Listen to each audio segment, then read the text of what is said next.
Hello mga kabalen, halina't samahan niyo po ako sa pupuntahan namin sa kabilang bahay.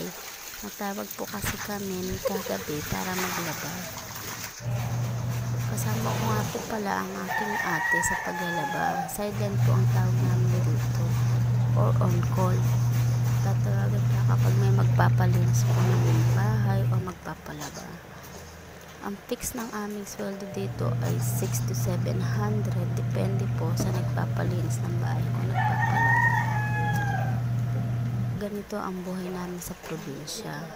Pag wala kaming trabaho, nag-aantay kami ng tawag kung sino magpapalinis ng bahay o magpapalaba. Pag wala namang laba o linis ng bahay, nagtutuhog kami ng sampagita maghapon. At ang tuhog ng sampagita dito sa amin ay per 100 po. Ang 100 ng sampagita ay 15 pesos to 20 pesos. Depende po sa style ng sampagita. Kagaya po nang nakikita nyo nagtinitinda nila sa Quiapo, halos galing po dito sa amin sa Pampanga. Ngayon, ang aming paglalaba po, ang diskarte namin dito, ako ang nagkukusot, nagbabrush ng mga matuputing damit na masiselang mga damit. At si ate naman, nagwawash po siya ng malalaki at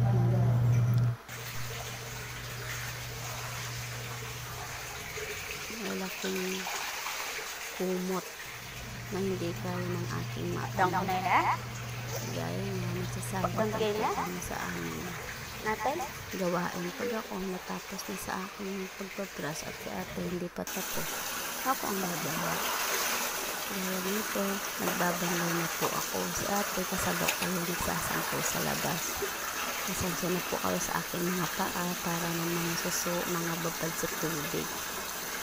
Grabe po yan. Pag nakita niyo po sa personal yan, halos hindi naman surahan.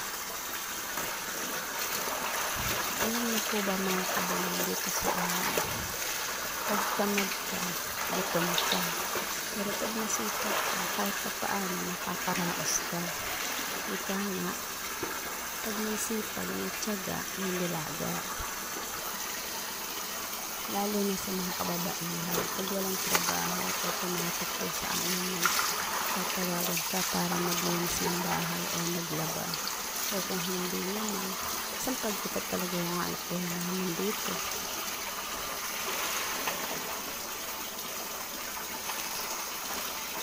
Sa ngayon, nagbabanlaw ako. Pagkatapos kong banlawan yan, i-dryer ko na. Tapos si ate, nagsasampay sa labas habang nasa loob ako. Ang ingin po ng gripo namin, malakas po kasi ang gripo.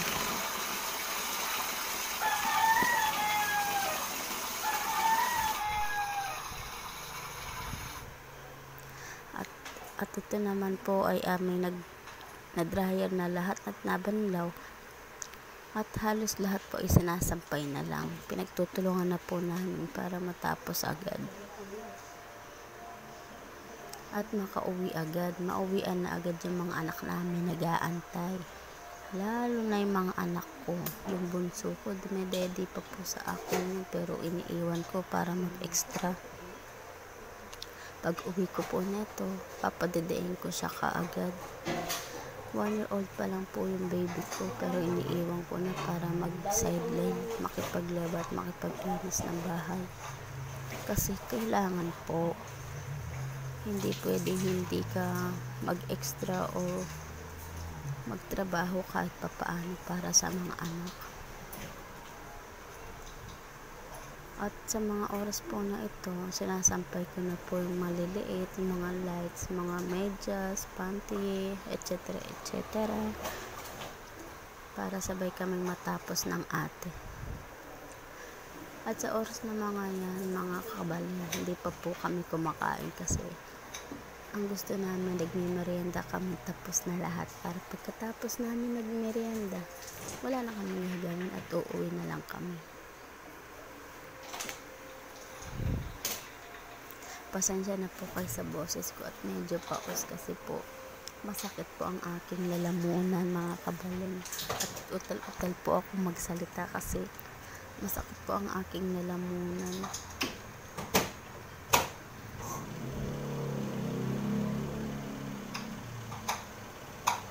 Pasensya na po sa ingay.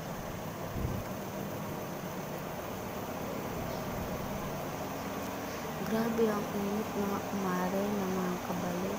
Hindi na po kami nagde-dryer kapag matindi ang init ng araw. Pero kapag maakapal at mabibigat yung isasampay, dinadryer namin para mabilis matulo.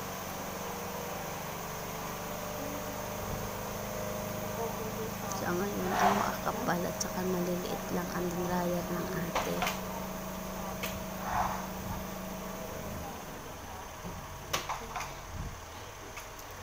Tapos na kami dyan mga kabalin, isinasampay na lang po yan, pinagtutulungan na namin.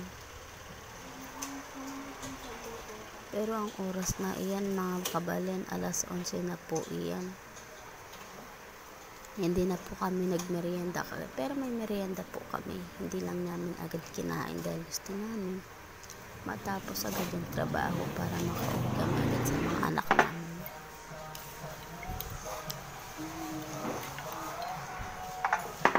Ayun, nagme-merienda na kami para makauwi na kami. Matapos na po kami. Kaya nga lang ng konti. Mamaya uuwi na. Kadalasang hiningi ko pong merienda kape.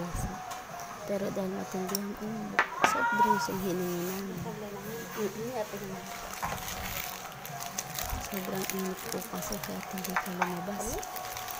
Mararamdaman mo yung init ng bubo, ng singaw.